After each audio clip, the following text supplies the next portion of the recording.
Okay, copy, and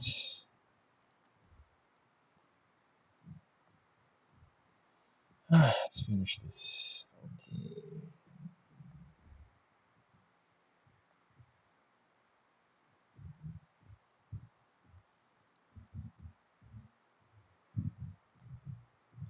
Final stream link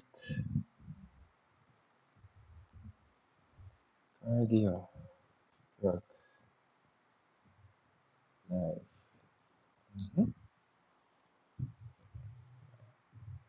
Posts. Okay. Mhm. Is it streaming? It's streaming. Okay. Current viewers 5. Hello, everyone. Okay. Classes na bukas. And, ayoko na. Wala pa kaming internet. Sobrang, uh, I'll have to talk to the students and tell them na baka di ko kaya mag-BP collab tomorrow. Kasi apparently the entire Navotas city's internet is out. Also, if taga Navotas ka, naka-PLDT ka, hello. Good luck sa atin, di ba? Yun. Alright, so let's just wait a bit. Sige. While we're waiting for the others to come in, I just like to... mic check din muna. Afternoon, okay, I assume you can hear me. If you can't hear me, um, wait, can't hear me, then you won't hear me asking this question. Never mind. Let me type it down. If you can't hear me, please let me know in the comments below. Okay, like a typical streamer. Yeah. So while we're waiting for the others to come in, I'm just going to show you na lang yung results ng Twitter poll ko.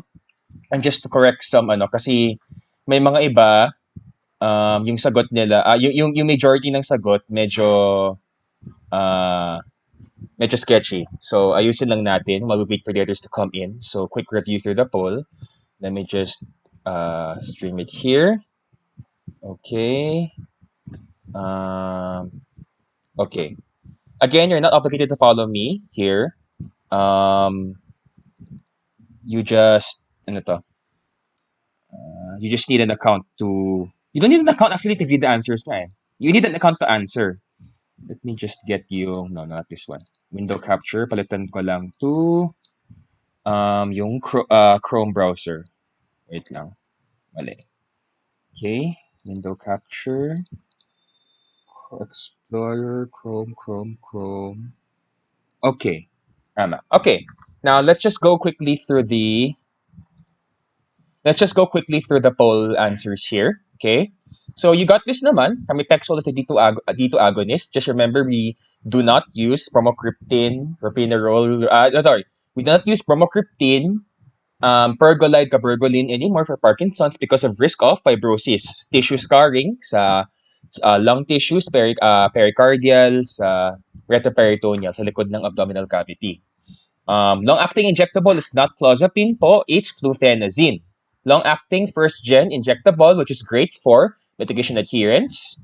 D2-5-HT antagonist, atypical, so-called, but may EPS pa rin, risperidone, so derived from haloperidol, right? Okay, there are 30 viewers. Sige, we'll just finish this. Sialaria, tama, clozapine naman. Don't forget, aspiration pneumonia risk yan. Baka malunok nila yung laway, pupunta sa baga nila.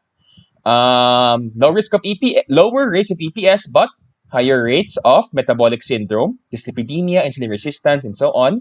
SSRIs that are stimulating, particularly 5-HT2C antagonists, that's not escitalopram, that would be fluoxetine. Okay, fluoxetine and sertraline ideally taken in the morning. Escitalopram is the only selective SSRI that only blocks SERT. Fluoxetine is also used in bulimia nervosa and body dysmorphic disorder. Also, the safest one in children, right? Interaction with NSAIDs for SSRIs, they can cause bleeding because remember serotonin and the thromboxane A2, the NSAIDs block COX-2 and COX-2 is responsible for for producing thromboxanes. TXA2 and serotonin are involved in platelet aggregation. You block that, more bleeding. Plus, apparently, reduce efficacy nga of SSRIs. The HLA-B1502, the risk is with SGS10. It's not like granulocytosis. All of these are those limiting side effects, but SGS10 is the one linked to the genetic risk. Also note that carbamazepine is a potent CYP inducer. Dami interactions niyan. Valproate po, I know that we are very scared of lithium, but if you want that lithium naman kasi, maayos siya. Yes, there is teratogenicity risk at certain trimesters for lithium, pero ang pinaka-bigger concern actually natin dito is si valproate talaga. There's an entire leaflet on valproate not being given kahit may chance na pupunti si babae. Wag talaga. Hepatotox with valproate is due to depletion of L-carnitine. Recall, valproate is a branched-chain fatty acid, so recall the fatty acid oxidation process sa biochem. Benzos are not GABA agonists. They are GABA positive allosteric modulators. GABA A, PAM. Okay? Not X sa agonist. They are GABA PAMs. Okay? They're generally used short-term for generalized anxiety, not OCD, and definitely not phobias and PTSD. Wow, sino ba bumoto ng PTSD? Nako, pagalitan ko. Alpha-5 subunit, yes, anterograde amnesia. Antiepileptics for carbonic anhydrase, that would be topiramate. Carbonic anhydrase inhibition, topiramate. Kaya may weight loss dyan, apparently. So, topiramate, zonisamide, can also cause nephrolithiasis due to what I explained with the carbonic anhydrase inhibitor diuretics. So, stay hydrated. Stay hydrated always. Levetiracetam, hindi constipation. Neuropsychiatric adverse effects. It is the safest in pregnancy, but naging sikat siya sa mga neuro, kaso beware of the irritability, the depression, the anxiety. So, mas neuropsych. Same sila ni perampanel. Levetiracetam is an sp2a binder. Perampanel, with the AMPA in the name, is an AMPA receptor antagonist. Codeine does not have any effect on its own. Codeine is only effective when converted to morphine. Fentanyl, no, hindi po. I recommend you read the AACT and ACMT position paper. It would take 40 minutes of this entire hand covered in fentanyl patches before you would get an appreciable amount into your bloodstream. So if you touch the powder and you wash it off, you're fine. Usually, ang sabi daw, nitrile gloves, pwede na. Di kailangan ng PPE. Sayang PPE nyo. Okay? There's a lot of hysteria with touching powder that might be an opioid. Hindi pa totoo yan. Kasi otherwise, sobrang crap naman ng balat natin sa pag-protect sa transdermal absorption. Right? Take note, that's a patch, patch yun. Patches are specifically designed to get fentanyl into the skin transdermally. If you touch it as powder, that's not designed to get into your skin talaga. Dapat. Last fast. So, false. Very false. Sorry, tamalsik. False. Opiate antagonist, naloxone. For PTSD, assisted psychotherapy, 5-HT2A agonist, and SERT blocker, that would be ecstasy. And I want to emphasize, phase 3 trials na po ito. Ano ibig sabihin? Ang ibig sabihin, mas napag-aralan pa po ang ecstasy kaysa sa Russian vaccine na yan. Okay? Mas marami pa tayong alam kay ecstasy. So I would trust lower doses of ecstasy over that Russian vaccine, sa totoo lang. Okay. Especially for those who took immuno a few sems ago, you know how hyperreactive our immune system likes to get, right? Addictive subs, okay, alam nyo naman na hindi porke ginamit ay addicted ka agad. Yung ginagamit sa cannabis for epilepsy, hindi po yung crude, kasi crude marijuana leaf, it does have cannabidiol, but it also has tetrahydrocannabinol. So, what we use here is cannabidiol. THC kasi you have a lot of unwanted side effects there. CBD meron din naman, but it's a lot less psychoactive kasi. By the way, if sobrang lakas ng volume, let me know in the comment section. I'm switching between windows naman. Okay? Okay, we're finishing up the review for those just joining us. Diuretics used in heart failure, furosemide. Okay? Furosemide, although it might not necessarily be the diuretic effect lang that helps to get rid of yung manas. This is due to heart failure kasi yung heart di na makapump ng blood. So, nasa stuck yung dugo mo sa lungs, nag-build up as edema. but it might be beyond, hindi lang siya, baka hindi lang siya dahil sa pampaihi effect ni furosemide kaya nagumagaling yung tao. It might be due to yung promotion of COX expression. We don't know din. Okay, mannitol ay in healthy kidneys, hypo. Yes, healthy kidneys, hypo. Kasi ito, you're gonna learn CKD. You're gonna study CKD in Clean 4. So it's important to understand that if the kidney stop working, lahat ng rules babaliktad. Actually, hindi lahat. Parang it's very confusing. It's a confusing world. So you need to understand how the drugs will work in the context of kidney failure or acute renal failure, chronic kidney disease. So in the context of acute renal failure, normally dapat lalabas si mannitol with the sodium in water. Pero dahil hindi gumagana yung kidney nyo, hindi siya makakalabas. Mag-build up lang siya doon, hypernatremia. Baliktad. Okay? So you're gonna get a lot of these examples in ClinFar, in pharmacotherapy of infectious diseases. Yan, how do you renally adjust antibiotics kapag yung pasyente mo ay may nakadialysis? Ayan, yan yung mga pag-uusapan nyo. Mga ganitong questions yan. Spironolactone, through aldosterone antagonist, that's why you will expect side effects like anti-androgenic, such as gynecomastia, male breast enlargement, so on. Canagliflozin is originally anti-diabetic, but it is an SGLT2 inhibitor. So you will expect sodium and glucose reabsorption kapag to be inhibited, right? So that's how it works as a diuretic. And unfortunately, although ginagamit na nga siya sa heart failure, medyo mahal pa siya. Diabetic acidosis and UTIs are important warnings, yes. Nausea, vomiting, not so much. More of these last two. Pero, what's the point of the med if hindi mo naman magamit na maayos, diba? Maganda siya sana, kaso ang mahal. Okay, and with that, let's see, how many viewers do we have? Hello to the 45 viewers watching us today. Wala pa akong taglines, I'm sorry. I'm working on my taglines. Yo. Afternoon to everyone. Let me just switch yung window capture back to the PowerPoint. Okay. There we go. Okay. Close ko lang yan. Now, for today, we're going to try to fit.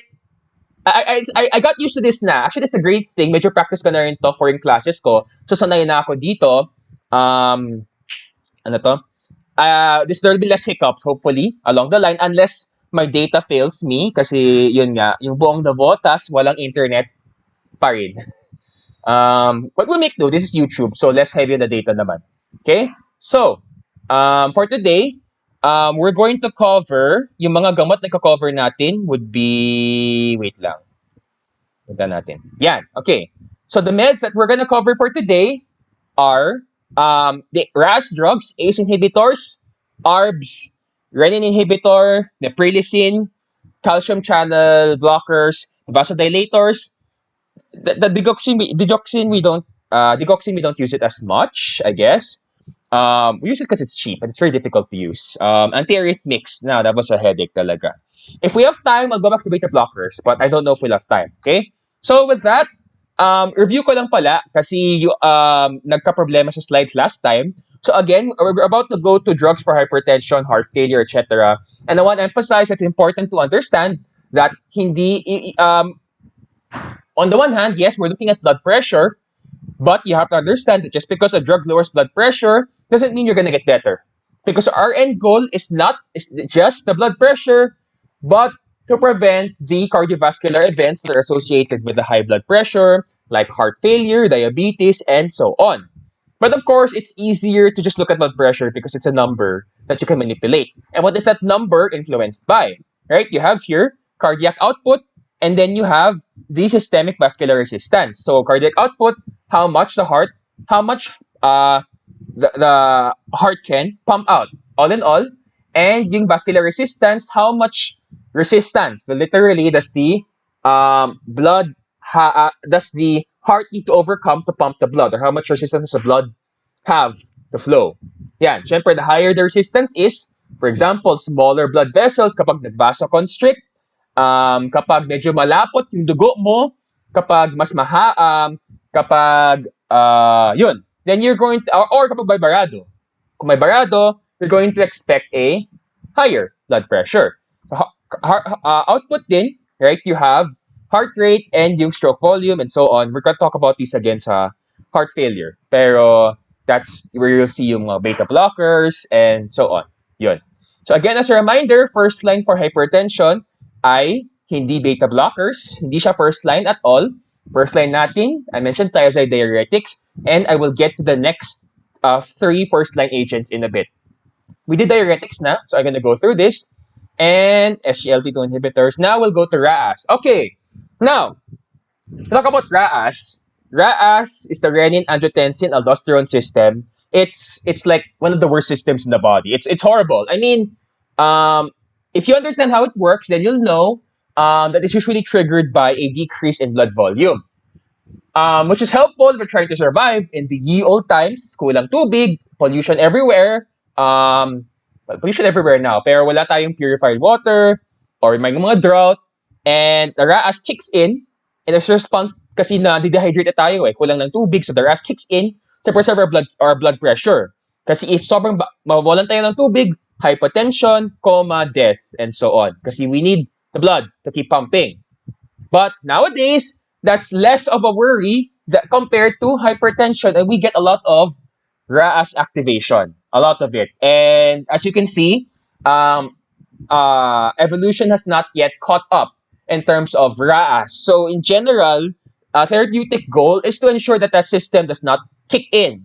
So we have drugs that block this system at multiple points. And ano ba yung RAAS? Again, I mentioned it is triggered as a response to a decrease in blood pressure. So you have the JGA, the juxtaglomerular apparatus, it will secrete renin.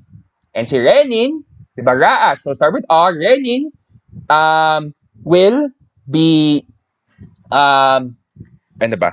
Renin will be converted in, sorry.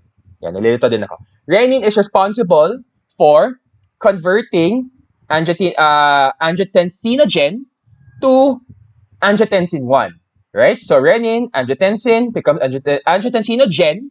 Diba? Sinogen, that's the inactive form. Angiotensin 1 is the active form. Okay. Renin converts it to angiotensin 1, and then angiotensin 1 is converted by angiotensin converting enzyme, si ACE, to angiotensin 2. Diba?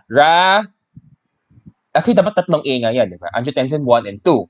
Now, if angiotensin 2 will promote the following. Diba? Vasoconstriction, sodium and water reabsorption, plus it will promote the release of aldosterone. And what does aldosterone do? More sodium and water reabsorption. Now, if you know what sodium is, right? So, that's the thing we want to avoid in hypertension. Kaya bawas maalat na food kapag high blood, diba? And if there's too much water, the heart will have a difficult time pumping. You might be wondering, so bakit pinapataas ni... Ay, sorry, langgam. Okay. Bakit pinapataas yung sodium and water? Kasi nga, evolutionarily speaking, we needed this. We needed this to ensure na hindi tayo ma-dehydrate, na hindi tayo mahihimatay sa hypotension dati. Pero now, mas malaking concern yung hypertension. Palaging na-activating RAAS, kahit di naman tayo dehydrated or at risk usually. So, what happens? Too much sodium, too much water, the heart has a difficult time because take note, look here, ang daming tubig. So, the heart has to increase its heart rate to pump all that water. You go back to the diagram earlier, increase heart rate, increase cardiac output, eventually mapapagod yung heart. Diba? And, eto rin, nakakapagod din yung heart kasi yung vessel mo, hindi ninipis eh. It's gonna constrict. Yan. So, ang sikip na niya, sisikip siya. And ang hirap dumaloy ng dugo, the heart has to exert more pressure to get past that resistance. So, eventually, the heart will get tired or the heart will compensate, the CV system will compensate, tataas yung BP mo, for one. But eventually, over time, napapagod yung heart and it will start failing. Heart failure. Ayun. And so, that's why, that's one complication nga of hypertension you wanna avoid, which is heart failure. And wait lang, balikan ko yung slide on heart failure. Nandito yan sa unahan eh. So, that's one thing we want to avoid. Yan. Eventually, hindi na makapump yung heart, all the fluid gets built up sa baga natin, sa lungs, it gets built up in the periphery, peripheral edema, ihi tayo ng ihi kasi hindi na nga mapump ng heart, and eventually, you notice here, as the heart starts failing, it again tries to overcompensate through these mechanisms, but again, you notice these are harmful eh. Eventually, these will backfire. They backfire, and cardiac output will then again decrease further. So it's a cycle. Yeah, and we want to stop that toxic cycle of kumbaga nagiging self-destructive si heart. And we want to stop it. Both at a high blood level pa lang, noong mag-start pa lang na tumaas yung BP mo, and in case magka-complications nga na heart failure. So, what are the drugs we have for that, right? So we have drugs that block off the enzyme ACE. We also have drugs that block angiotensin 2, and we have drugs that block renin. Plus, we have a drug that blocks another one, yung, saka na, sige. Start with this, ACE inhibitors. So, yung mga, yung mga formulary lang natin, if you just remember these two, okay na. I mean, they all end in Pril. I couldn't find a reason bakit Pril siya. Maybe you can. I've been trying to look for yung etymology niya. Ang alam ko lang later, yung angiotensin 2 inhibitors. But anyway, all these inhibitors end in April. And ACE, the ACE enzyme, angiotensin converting enzyme, is also known as peptidyl dipeptidase or kinase 2. And what happens if you block it, right? If you block it, let's go back here. Okay. You block ACE, hindi mako-convert si angiotensin 1 to angiotensin 2. Now, if hindi siya ma-convert angiotensin 2, ano ibig sabihin? Ang ibig sabihin, hindi magkaka-vasoconstriction.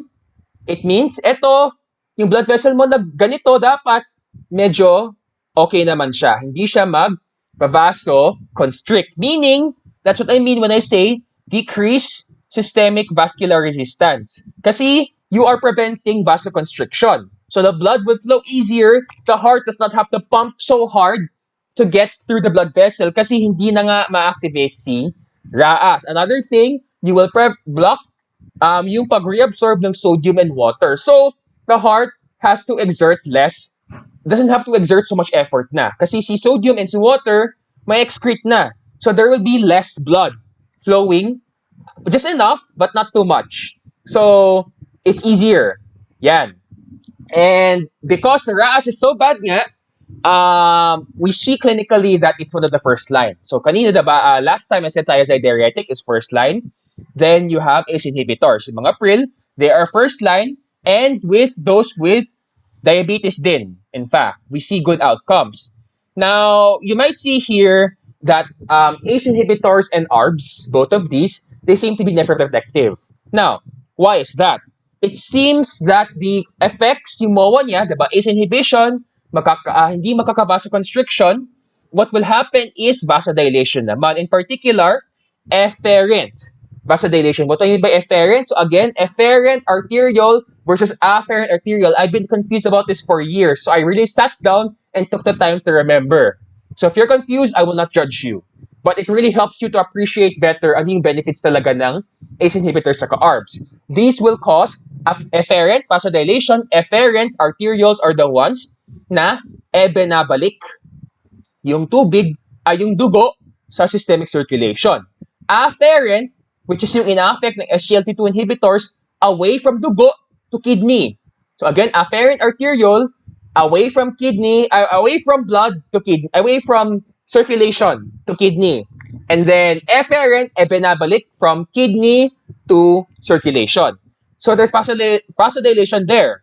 And it sort of helps release some of that pressure. Kasi if you have too much pressure on your kidney, diba, all the water there, for example, na reabsorb, there's too much pressure, and hindi siya nababalik sa kaagad kasi nga naka-vasoconstrict lahat diba, due to RAAS activation, the RAAS activation. But if you block RAAS through the ACE inhibitor, as mentioned earlier, you block it at this point. Hindi makaka-vasoconstriction, you have vasodilation, yung dugo na binabalik sa systemic circulation mas efficiently na ibabalik. Pinipilit ko na lang yung E para malala nyo. And so, your kidneys will have an easier time. nephroprotection. Therefore, that's why in people with healthy kidneys, um, these are some of the drugs we recommend. ACEIs and ARBs, particularly because hypertension can lead to kidney damage. Diba? Like I said, too much blood pressure in the kidneys will cause it to start failing din. So, this can help protect your kidneys. Now, this is a bit of paradoxical because you notice here, anong ARF? Aso ba to? No. Sorry, ang corny ko na. I'm out of jokes. ARF is acute renal failure. So, you notice here that particularly if the kidney has a structural defect or if the kidney is already failing really badly. Baliktad yung magiging effect. I told you, usually when the kidneys fail, the rules change. So, in people with high blood sila, pero okay naman yung kidneys nila, very good. Protective siya sa kidneys. That's what I tell my dad to encourage him to take yung high blood meds, yung meds niya na pang high blood na, nakaka-protect yan ng kidney. It's never protective. Pero, if sira na yung kidneys mo or meron na talagang damage, stenosis, this means nag-narrow. May narrowing or may damage na sa certain parts ng kidney, then we don't recommend ACEIs or ARBs. So, paradoxical siya. Good kapag healthy yung kidneys, bad kapag really bad na yung kidneys. Okay? Take note of that. Now, you might notice side effect. Bakit may cough? May cough because ang nangyayari, ACE as an enzyme, it is responsible din for the metabolism of bradykinins. Ito. Yan, bradykinins na yan. Saan yung cursor ko? There's also kasi ACE enzyme in the lungs. So we don't really have drugs that are selective for the ACE enzyme in the kidneys lang. What happens is, if you block the metabolism of bradykinins, tataas si bradykinins, and therefore, ubo. So some people have had coughs for several years na hindi na-check na maayos, wala silang pharmacy siguro, or hindi na-check yung medication history, ay may ACE inhibitor pala. Tinanggal yung ACE inhibitor, nawala yung ubo. Yun. Now, you might wonder, does blocking ACE block all angiotensin 2? No. Because we still see angiotensin 2,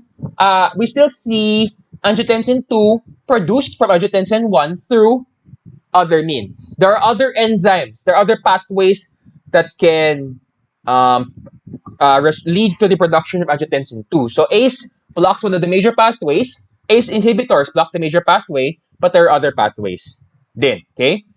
Take note din na first line, C, ACE inhibitors and ARBs for chronic heart failure.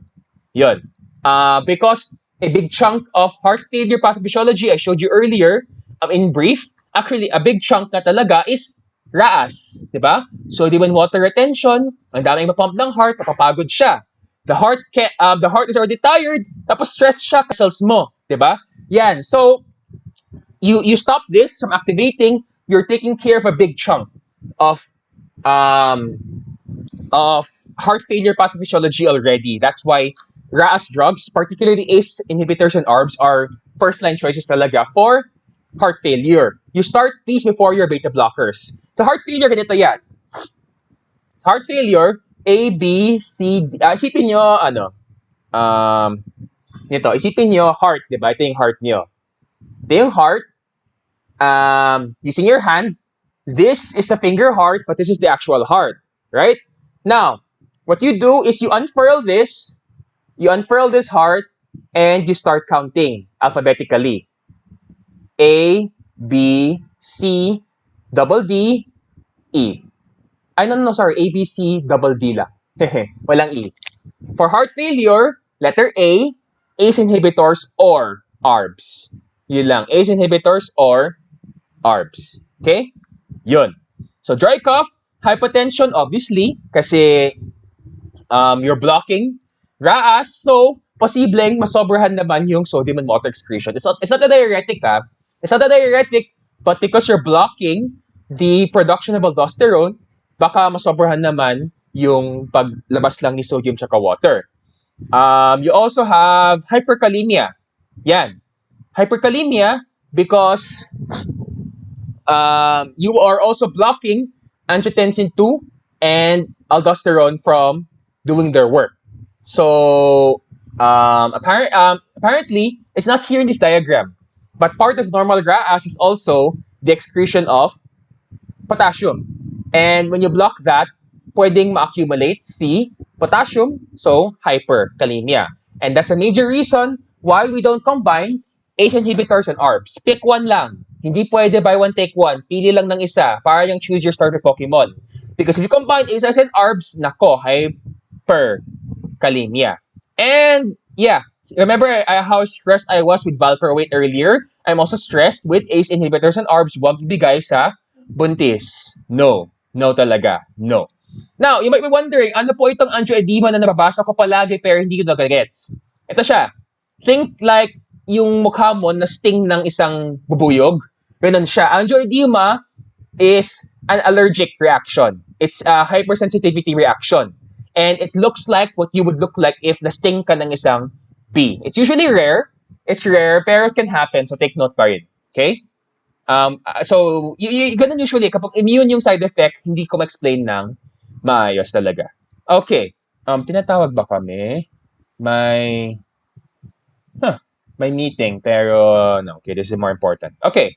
Now, next up is yung ARBs. So take note here, ito yung isa sa mga kasama sa Medicines Access Program ng government. Last time was all mental health. Now for cardiovascular meds, si losartan. Losartan tsaka nodipine lang actually yung kasama. So if you can remember, with one ARB, remember losartan, but syempre remember everything.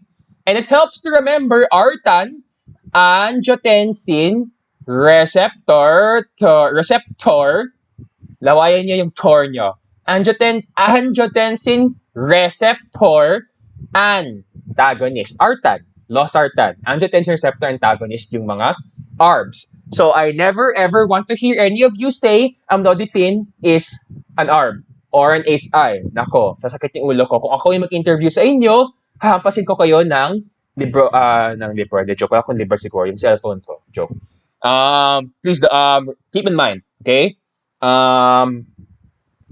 Yun, this is the one mnemonic I can give you siguro, at least etymology-wise.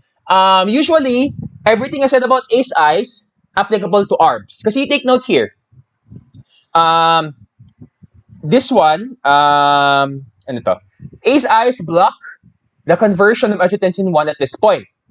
So although angiotensin 2 can be formed from other pathways, yes, most of the angiotensin 2 production is blocked.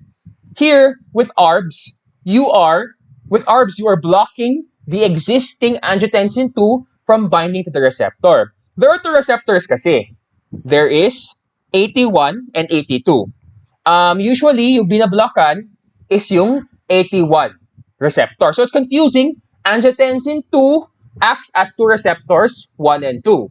But angiotensin 1 yung concern. So dyan binablock dyan nang-block yung ARBs. Okay? So you notice everything, indications are the same, side effects are the same, but because it does not block yung ACE, hindi masyadong mahihadlangan yung pag-metabolize ng bradykinins. Therefore, less cough. And I don't know, I guess bradykinins are also involved in the angioedema, less angioedema.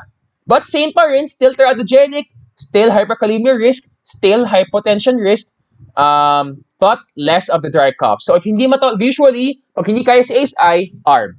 Ganun usually yun. Kung hindi kaya si ACEI, ARB. And notably, I don't know why. This is again one of those really weird immune things na olmesartan can cause an immune response to the gut similar to as if someone who has celiac disease, yung medyo may ayaw sa gluten. Yan. So, nakakaroon ng problema sa GIT mo. An enteropathy that shows in diarrhea and weight loss, these are the same things that people who can't take gluten ay na-experience nila, yung may celiac disease. Yan. Olmesartan can rarely cause this, more so than the other ARBs. Don't know why, but something to keep in mind. Malay mo matsambahan nyo na malas kayo, yan yung mangyayari sa pasyente. At least aware kayo na, baka si olmesartan. Yan. Okay? Yun. Wala nang, anyway. Yun. Now, next we have the next two. We have, dapat underline to kasi we have this. We have aliskiren. Aliskiren, isipin nyo na lang, pinapaalis ko, aliskarenin. Diba? Aliskirenin. Hindi aliskirena, aliskiren. Just change A to E. Aliskirenin. Yan. Aliskiren, literally an inhibitor. Literally. But we don't have it here. Medyo same profile with ACE and ARBs. And third line siya. We don't really know much about it yet. So, yun. We stick with the ACEIs and ARBs because we're more sure of their safety, efficacy, and toxicity. We're more sure about how they work. So, ACEIs and ARBs pa rin.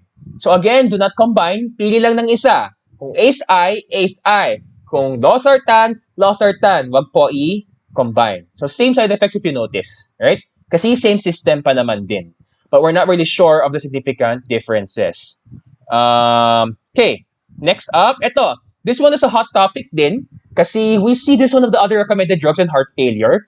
But hindi siya directly sa RAAS. So ito, look at this figure here. Let me enlarge it for you. So open it in the next slide. Yan. Okay.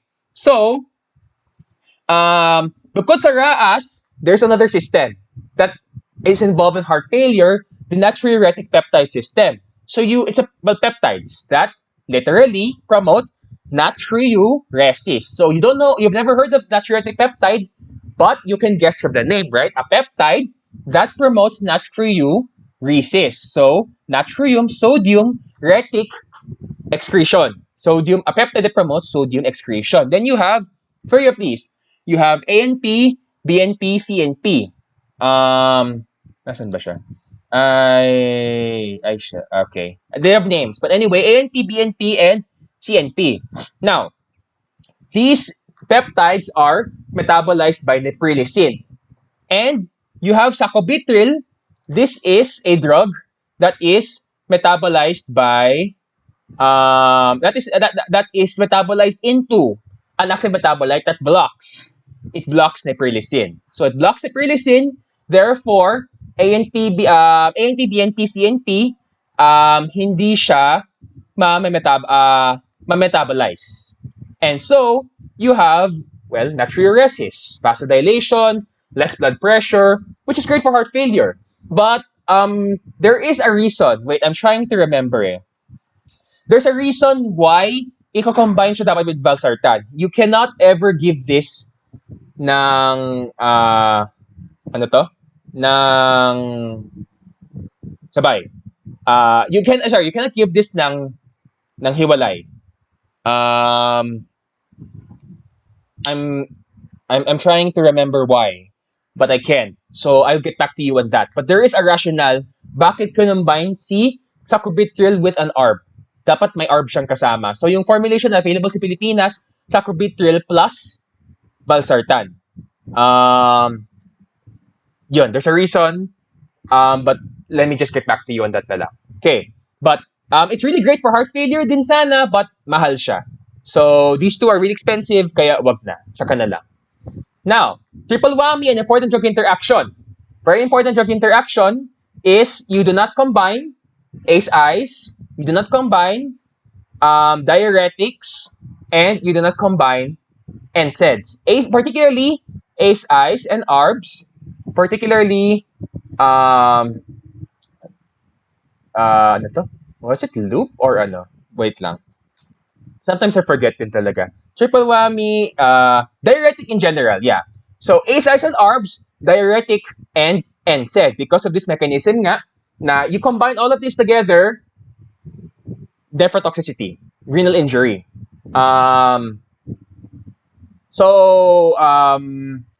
Normally kasi on its own, ACEIs and ARBs, diba, nephroprotective. Yes. But you put it with the NSAID, the whole thing changes na. NSAIDs can constrict naman the afferent arteriole due to their effect on prostaglandins. Diba? They block COX, so less of the prostaglandins, which can lead to yung afferent away from the blood, yung arteriole that brings blood from the circulation to the kidney, na co-constrict siya. And then, yung ACEI and ARB, dinedelete niya yung efferent. And then, diuretics reduce the plasma volume. As a result, wala na atang matitira sa kidney na tugo. If there is no oxygen to the kidney, ayan, renal injury. So, triple whammy, avoid combining. Lalo na, ACEIs and ARBs ng combined, wag. Hyperkalemia pa niyan. Okay? Yan. Now we're finished with the RAS drugs. We'll finish calcium channel blockers before we take a break, siguro. I'll keep the stream on na lang. Sige, I'll keep the stream on. And later on, para you don't have to change links anymore. But we'll finish CCBs and we'll take a break. Now, okay, just a review questions again. Review question, type it in the comments below. To review. Let's see. Trying to think of a review question. What is the mechanism of action of enalapril? Okay. What is the mechanism of action of enalapril? Please let me know in the... Hala, nawala. Oh, no. Nagalag ba yung net ko? Ba't nawala? Ano ata? Na-minimize ko ba? Hello? Okay. Let me try again. Let me try to display again. Window capture. Okay, it's back. Okay, it's back. Okay, now, again, what's the mechanism of action of an ACE inhibitor? Type nyo sa comments. Come on, para mas maalala nyo siya. And second question would be, why should you avoid combining an ACEI and an ARB? Yan. Ano yung magiging result if you combine an ACE inhibitor tsaka an ARB? Besides, of course, teratogenicity. Yan. Let me know in the comment section. Come on, no pisha. It's fine. This is not graded naman, right? Okay. I'll wait for the to catch up and we'll go to CCBs. Then we'll take a break. Now, with CCBs, ba't yung naka-bold? Amlodipine dapat naka-bold yan because siya yung kasama din sa Medicines Access Program natin. Very important to remember that. But, of course, we have other CCBs din. We have two types, dihydropyridine and non-dihydropyridine. So, non-dihydropyridine kasi, they are more selective for calcium channels in the heart. And then dihydropyridine, yan yung mga mas peripheral calcium channels that we see in blood pressure. So usually for blood pressure, CCBs are a first line indicated for uncomplicated hypertension. So thiazide diuretics, ACEIs and ARBs, and now calcium channel blockers. Now, calcium, hopefully by now you're aware, it's not just doesn't just have an effect sa buto. We also see it in cardiovascular system, right? As part of yung normal cardiac conduction cycle natin, sa muscles for muscle contraction, sa CNS for psychiatric secondary messenger systems in the central nervous system that modulate psychiatric disorders din. Yun. So, and it's not just that. It's not just, yun yung sakit sa ulo eh. There are so many calcium channels. And then there are subtypes pa. You have the L-type, yan yung focus natin dito. The L-type calcium channels. Sa heart and elsewhere, yan yung focus natin dito. But you also have N, P, and Q. Yan yung mga kanina with lamotrigine, diba? Lamotrigine is also a calcium channel blocker. But it blocks yung other calcium channels naman. Right? Yun. So now we'll focus on L. For high blood, we'll focus on L. And the L-type calcium channel is a voltage-gated. So you block that. What happens is, hindi mag-open masyado yung channel na yan, less calcium, and if there is less calcium, this is the calcium current, if there is less calcium mangyayari, yung smooth muscles mo, mag-relax. In particular, sa blood vessels, hindi na siya makakonstrict, mag-dilate siya. Therefore, lowering of blood pressure. In the heart naman, what about the L-type calcium channels in the heart? In the heart, because calcium channels are involved, later we'll talk about it, antiarrhythmics in the normal cardiac conduction cycle, we will also, you will expect a decrease in inotropy, that is heart contractility. Gaano kalakas mo-contract yung heart, plus dromo, yung rhythm, decrease. Mas selective si verapamil, yan yung sinasabi ko lang dito, mas selective si verapamil compared to diltiazem, and more so than the dihydropyridine. But again, ang focus dito is dihydropyridine for now. Oh, plus also in the brain. So you have blood vessels, smooth muscles, so relax, vasodilation. In the heart, for verapamil and luteism, negative inotropy, negative dermatropy, and in blood vessels, you have, in the brain blood vessels naman, cerebral. Now, you might think na, okay, ginagamit din to siguro same with ACEIs and ARBs sa heart failure? No. No. No. No. No. We do not use calcium channel blockers in heart failure. We do not want to slow down an already slowed down heart. Pagod na nga yung heart mag-pump, lalo nyo pang natanggal ang tanging natitirang force na natitira sa kanya. So, we do not use calcium channel blockers for heart failure. Although you might wonder, sir, bakit ginagamit yung beta blockers? That's another story altogether. But anyway, for CCBs, we don't. Okay, now, like I said, first line for high blood, particularly because of their half-life, siguro, I'm not sure, half-lives due to penetration to the fetal barrier, other factors. Particular calcium channel blockers are used in emergencies, like hypertensive emergencies and urgencies. If you can't recall what those are, balikan ko lang yung table natin dito. Yan. So you have hypertensive emergencies. Yan yung mga mataas na yung BP sobra. Yan. So depending on the kinetic parameters and other parameters din, these can be used in emergencies, particular calcium channel blockers. Then you also have, for pregnancy, nicardipine, nifedipine. So for emergencies, nicardipine, clavidipine. For pregnancy, nicardipine, nifedipine. Yan. I don't have something for you to remember. Pregnancy, nibuntis, I don't know. So nicardipine, nifedipine. Emergency, you got this. You figure something out, right? For angina, what does angina mean? Angina means chest pain. Chest pain due to spasming of the blood vessels. You want the blood vessels to chill, right? So, yan. You have diltiazem and amlodipine. Both can be used. Raynaud's phenomenon. Yan yung, ito yun. Raynaud's phenomenon is, ano yun? It's a phenomenon with the blood vessels din eh. But once again, I don't manage this a lot. This is due to temperature. Temperature-induced changes. Mas sensitive yung blood vessels mo sa temperature. And this can be treated with calcium channel blockers. Kasi nga, it affects yung smooth muscles ng blood vessels mo. Okay? Non-dihydropyridine, they're used more in arrhythmias and in cluster headaches. So with headaches, you might be confused. Bakit daming headaches? So you have 3 types. Type ko na lang. You have migraine, you have cluster, and you have tension. Yung pinaka-encounter nyo, yung normal headache, yan yung tension. I'll show you diagrams later what these look like. Migraine, yan yung narinig yung madalas, yung may aura, yung walang aura. Yung cluster, yung very rare, very focused, at ang sakit. Yan, a family member with cluster, actually. So, if verapamil, pwede siya for yung rare type, yung cluster. Probably something's going on with the smooth muscle sa brain. We don't know. Okay. So, take note, bawat heart failure, like I mentioned.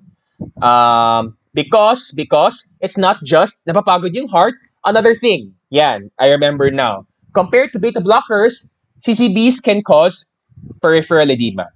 Yan. And headache, but ito usually. For the hydropyridine, non-dihydropyridine, you will see constipation. Probably something to do with calcium channels in the GI. I'm not really sure. Pero ito, peripheral edema, yung manas, it's an interesting phenomenon. Now, we don't have the time to tackle, but I will refer you, hanapin ko nga yung link. I-comment ko siya sa YouTube live stream natin na Tony Brew has a very nice tutorial. Now, normally, I don't cite Twitter, but people on Twitter do cite their literature naman.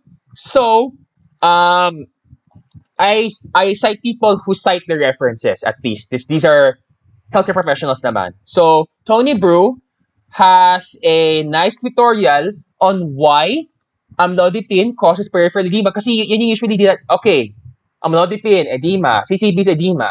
But why? Ang hirap aralin if you don't know the why. Okay, I see the answers now. ACE inhibitor, and number two, not nephro, more of hyperkalemia. So yung kanina review question, number two, yung ADR na yan, number two is hyperkalemia, additive hyperkalemia. Now, besides that, i-link ko yung tutorial ni Tony Brew dito. Ayan, you can check it out on why CCBs cause peripheral edema and why we don't use diuretics. In fact, if it's a CCB-induced edema, we actually prefer ACE inhibitors and nasa ba yun? ACE inhibitors compared to diuretics. So you might think, ay manas, labas sa ihi. No, it doesn't work that way. Okay? So check out the tutorial if you'd like to know more about that. And then I will just discuss the miscellaneous CCBs. You have, for those na may experience sa migraine or headache, flunarizine, cinnarizine. Flunarizine, cinnarizine are both used for headaches, but they're different mechanisms. Flunarizine is a T-type calcium channel blocker. And cinnarizine is still an L-type. Yun. But again, there are many calcium channels, so it's, ano ba? This is more CNS focused. And particularly, flunarizine also has activities here. H1 antagonist, D2 antagonist. So ito yung sinasabi ko, cluster headache, migraine headache, tension type headache. So again, cluster, migraine, tension. Yan yung different types of headache. Now, both of these can be used for migraine prophylaxis, but only flunarizine has been studied in cluster headache. One theory is that sobrang nag-stretch yung blood vessels sa brain. So yung pag-stretch niya, nasa-stretch yung nerve fibers, sumasakit. So, sabi ni calcium channel blockers, stop stretching. Ayan, so they'll stop stretching maybe. That's maybe also something that triptans do. So triptans are serotonin antagonists, diba? Or, what was that?